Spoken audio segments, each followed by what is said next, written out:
Assalamualaikum warahmatullahi wabarakatuh. Di sini saya akan menjelaskan tentang resume pertemuan 3 mata kuliah Sistem Informasi Akuntansi dengan judul formulir. Perkenalkan, nama saya Putri Natsakira dengan NPM 1022271, kelas C1A dari Prodi Akuntansi. Formulir atau form. Sistem akuntansi sama dengan organisasi, formulir, catatan, dan laporan yang dikoordinasikan sedemikian rupa untuk menyediakan informasi keuangan yang dibutuhkan oleh manajemen guna memudahkan pengelolaan perusahaan. Formulir atau form adalah dokumen yang digunakan untuk merekam terjadinya transaksi. Formulir disebut dokumen karena peristiwa yang terjadi dalam organisasi direkam atau didokumentasikan di atas secari kertas. Lalu di sini ada beberapa contoh formulir, yang pertama formulir faktur penjualan, yang kedua formulir jurnal, dan formulir rekening buku besar. Lalu di sini ada jenis-jenis formulir. Yang pertama formulir satu set, contohnya faktur penjualan. Yang kedua ada formulir continuous, berbentuk beberapa dibatasi perforasi, dapat disobek bila diperlukan. Contohnya printer komputer. Lalu yang ketiga ada formulir tanpa karbon, beberapa tembusan yang dapat diisi sekaligus tanpa kertas karbon, contohnya tiket pesawat. Lalu formulir dengan tinta magnetis dapat dibaca oleh alat input atau langsung diproses oleh komputer. Yang terakhir ada formulir optical character recognition, itu formulir berbentuk angka dan huruf yang dapat dibaca alat input otomatis untuk ditransfer ke komputer.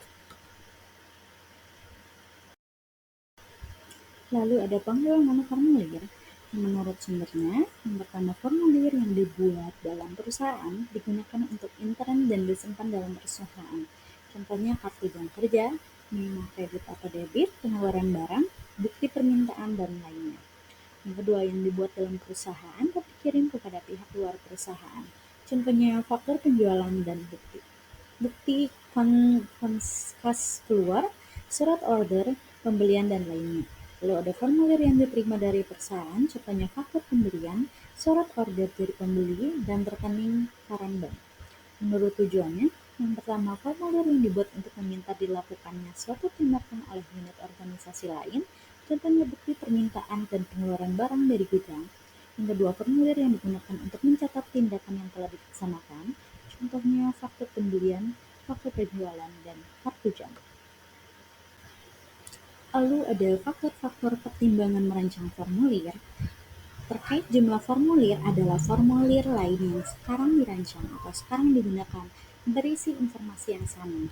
Jika ada disatukan dengan formulir yang lain, apakah elemen-elemen yang di dalam formulir telah disusun menurut urutan yang logis.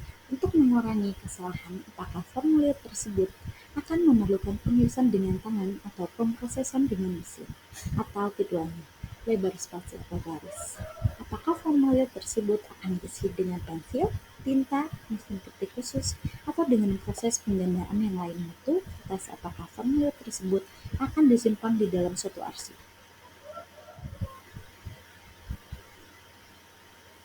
Lalu, kapan formulir digunakan? Formulir digunakan saat jika suatu kejadian harus dicatat, jika informasi tertentu harus dicatat berulang kali, jika berbagai informasi yang saling berhubungan perlu disatukan dalam tempat yang sama, jika dibutuhkan untuk menetapkan tanggung jawab terjadinya transaksi. Lalu, apa manfaat menggunakan formulir elektronik? Manfaatnya yang pertama, tidak pernah kehabisan formulir, tidak pernah ketinggalan zaman, tidak efisienan formulir dapat dihindari, tidak dimungkinkan penggunaan formulir yang salah, kecepatan pengisian formulir, penangkapan data dilakukan sekali, tidak ada data yang mengambang. Sekian dari saya. Terima kasih telah menyaksikan.